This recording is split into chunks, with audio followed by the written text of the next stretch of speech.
I never meant to keep my success a secret, it just happened that way. When I was growing up in Singapore, my parents taught me the importance of hard work and education. My dad always said, "Knowledge is something nobody can take from you." As he worked long hours driving a taxi to pay for my studies, my mom worked 2 jobs, and together, they made sure I had everything I needed. Their hard work paid off, and I graduated at the top of my class in finance. I quickly landed a job at one of Asia's biggest banks, and by the age of 28, I became the youngest division head in the bank's history, managing over $50 billion in corporate loans. However, very few people knew this side of me. I met James at a small cafe where I spent my weekends working just to stay grounded. One rainy morning, he came in, ordered a latte, and smiled when I made a little heart in the foam. "This is the best coffee I've had in months," he said. He came back every weekend after that, and we talked about everything: his work as an architect, his dreams of designing sustainable buildings, and his close relationship with his family. I looked forward to our talks because he saw me for who I was, not what I owned. When he asked me out, I said yes without hesitation. Our first date was at a simple hawker center where we shared plates of food and laughed about nothing in particular. I fell in love with his kindness, integrity, and how he treated everyone with respect, no matter their status. Before our first dinner with his family, James warned me, "My family is a bit traditional. They can be judgmental about status and careers." I reassured him, saying, "Don't worry, I can handle it." But I wasn't ready for what came next. James's father, Richard, was a self-made real estate tycoon who dominated every room he entered. His wife, Helen, was equally intimidating in her designer clothes. James's sister, Victoria, was just like their mother and gave me a dismissive look when I mentioned working at a cafe. During dinner, Richard's voice boomed, "James, I thought you said she went to university?" James replied, "She did, Dad." Richard interrupted, clearly not putting it to good use. "In this family, we believe in ambition and excellence, not serving coffee." I could see James's face turning red, but he stayed silent. Helen, touching her pearl necklace, was about to deliver a sharp comment. "Maybe you could help Emily find a more suitable job. The cleaning company we use is always hiring." Victoria snickered and added, "At least she has health insurance." I stayed calm, saying, "I enjoy my current work, but thank you for your concern." The rest of the dinner was filled with subtle digs and patronizing advice. James apologized a lot on the drive home, promising that they would come around and just needed time to get to know me. But they didn't. Over the next year, as James and I grew closer, his family's disapproval only got worse. Every family gathering became harder for me. Richard always reminded everyone of my humble background. Helen made sure to seat me far from important guests, and Victoria openly suggested that James find someone more suitable. When James proposed, their reaction was as expected. Richard exploded, "A cafe worker? Have you lost your mind?" James stood his ground, saying, "Dad, I love her." Richard shot back, "Love won't keep our family's reputation intact. If you marry her, don't expect any help from me." But James chose me, and we had a small, beautiful wedding without his family. Months passed. I continued working at the cafe on weekends, finding peace in the simple work while managing huge business deals during the week. James respected my wish to keep my career private, understanding that I wanted to be loved for who I was, not my position. Then came the annual Chen family reunion. James insisted, "We have to go. They're still family." I agreed, hoping that time had softened their hearts. I was wrong to think things had changed. The reunion was held at Richard's mansion, a huge estate that screamed wealth. As soon as we arrived, I felt the usual judgment. I heard Victoria's voice from across the garden, "Oh, the cafe girl still hasn't found a real job." Richard quickly gathered everyone for his annual family speech, with champagne flowing as he boasted about their family's success. Then he noticed us. "Ah, James, come tell everyone about your new project," he said, looking right past me. "Your wife can serve drinks, it's what she's good at," he added, and laughter spread through the crowd.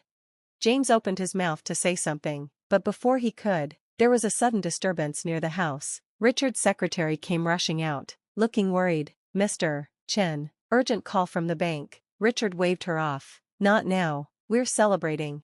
It's about the emergency loans, they've been denied." Richard's smile faded. "Impossible. I spoke with the division head yesterday," he said, but the secretary replied, "The new CEO is reviewing all the loans personally. They're requesting a meeting tomorrow."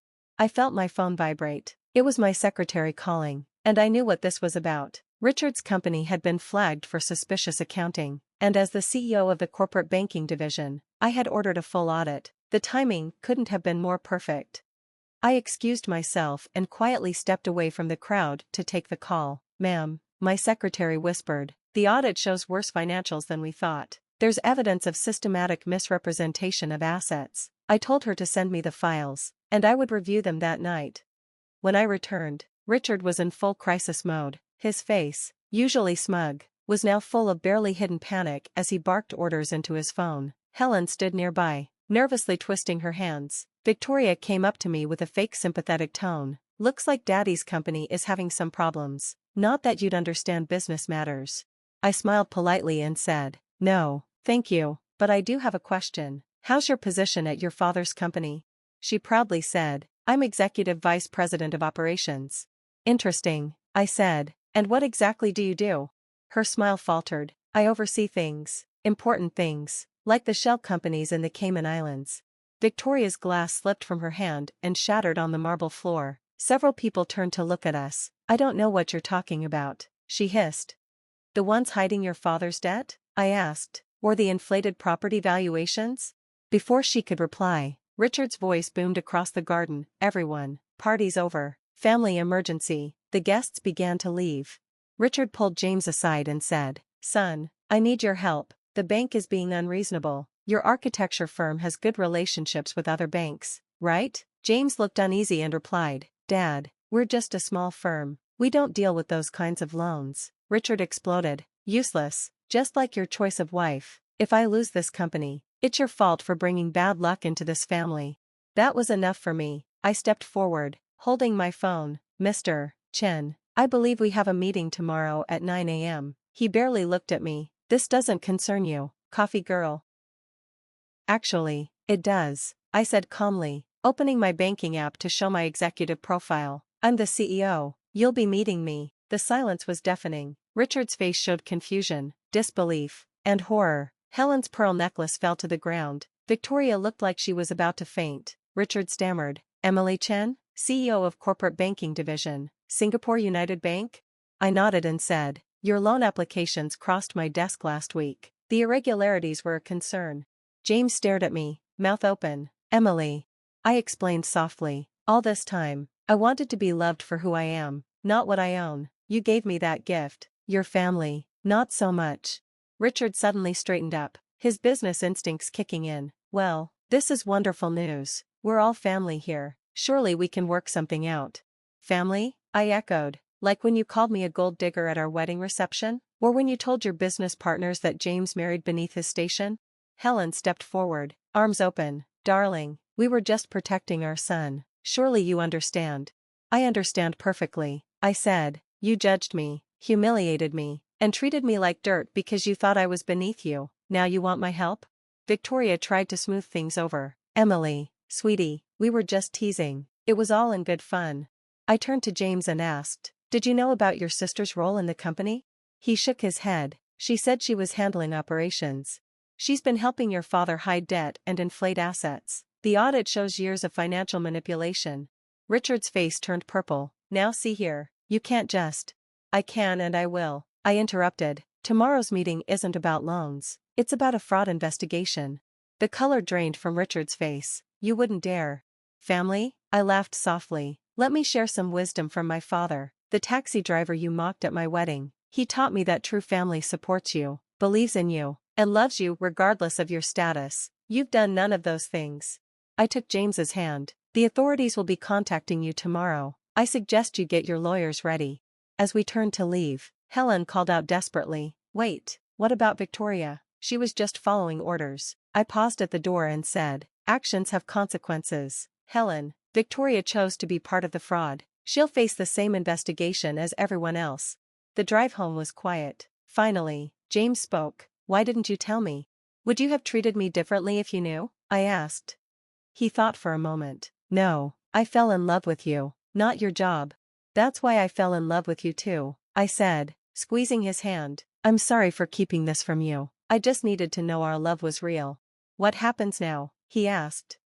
I sighed. "Your father's company will be investigated. With the evidence we have, there will likely be criminal charges. Victoria too, if she's implicated. And us? He asked. That depends. Can you handle being married to a woman who makes more than your entire family combined? I asked. James laughed, breaking the tension. I think I can manage, but no more secrets. No more secrets, I promised.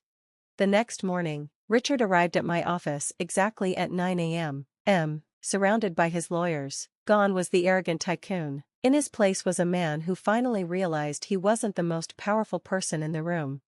I slid the audit report across my desk. The audit revealed fraud over 5 years, falsified valuations, hidden debts, shell companies. It's all here. Richard's lawyer started to speak, but I cut him off. The evidence has already been sent to the authorities. Richard leaned forward. Emily, please think about what this will do to the family name. Family name? I replied, like when you told everyone I was a gold digger? Before he could respond, my secretary interrupted. Ma'am, the police are here. What followed was a media circus. Chen Development CEO arrested for fraud appeared on the front pages. Victoria was taken into custody next, clutching her designer handbag as officers led her away. Helen had a very public breakdown at the country club. James stood by me through it all, though I knew it hurt him to see his family fall apart. They did this to themselves, he said one evening as we watched the news. You just exposed the truth. Weeks turned into months. The investigation revealed more than I had expected. Richard had been running a complex scheme using inflated property values to get loans, then funneling the money through shell companies. Victoria had been involved in the fraud too, with her executive position being just a cover. The trial was quick. Richard and Victoria were both sentenced to prison, 8 years for him, 5 for her. Helen didn't face criminal charges, but she lost everything in asset forfeitures. One day, as the autumn sun painted Singapore's gardens golden, Helen showed up at my office. Helen came into my office one day, looking different. She wore simple cotton clothes instead of designer ones, and she started, I know I have no right to be here. I need to say something. I motioned for her to continue. I was wrong about you, so terribly wrong, she said, tears filling her eyes. We judged you because we thought wealth and status were everything. Now, I'm alone, living in a small apartment and working as a sales clerk. I finally understand. Character matters more than money. You were kind to us, even when we were cruel. You could have destroyed us, but you let the law take its course. That's real class. I looked at her face and saw real remorse for the first time. What do you want, Helen? A chance, not to be closed off. I know I don't deserve it, but I want to apologize to you and James and try to be better. 6 months later, we hosted a small dinner party. Helen came, bringing homemade dumplings, a skill she had learned in her new life. She was different now, humbler, more genuine. James was healing too, visiting his father and sister in prison and working through years of family problems. As for me, I still kept my weekend shifts at the cafe, not because I needed to hide anymore, but because I loved the simplicity of making someone's day better with a perfect cup of coffee. One morning, a young woman came in looking defeated. I asked, rough day? As I drew a heart in her latte foam. My boyfriend's parents think I'm not good enough. She sighed. Wrong background, wrong job. I smiled, remembering where my own journey had begun. Let me tell you a story about family pride and what really matters in the end. Life has a way of teaching us its most important lessons. Sometimes, it takes losing everything to understand what truly matters. Richard and Victoria learned this in prison. Helen learned it through humility, and I learned that being true to yourself is worth more than all the wealth in the world. James and I are expecting our first child. We decided to name her Grace, a reminder that sometimes the hardest situations deserve a measure of mercy. Helen is excited to be a grandmother, and even Richard, through his prison letters, seems to be reflecting on the kind of legacy he wants to leave. The cafe still stands, a humble reminder of where our story began. Sometimes, customers recognize me, the banking CEO who serves coffee on weekends. They often ask why I still do it. My answer is simple: every cup of coffee is a chance to make someone's day better. And in the end, isn't that what really matters? They usually smile, whether they understand or not. But I know my truth. Success isn't about power, revenge, or proving others wrong. It's about staying true to yourself, showing kindness even when it's not deserved, and remembering that everyone, even those who hurt us, deserves a chance at redemption. As I write this, I'm sitting in the cafe, watching the sunrise paint the city in shades of hope. James will join me soon, as he does every weekend. Helen might stop by with her dumplings. Life isn't perfect, but it's real. rich with lessons learned. Sometimes, when I'm making coffee or reviewing billion-dollar deals, I think about my father's words, knowledge is the one thing nobody can take from you. He was right, but he missed something important: integrity, compassion, and the courage to be yourself. Those are things nobody can take either.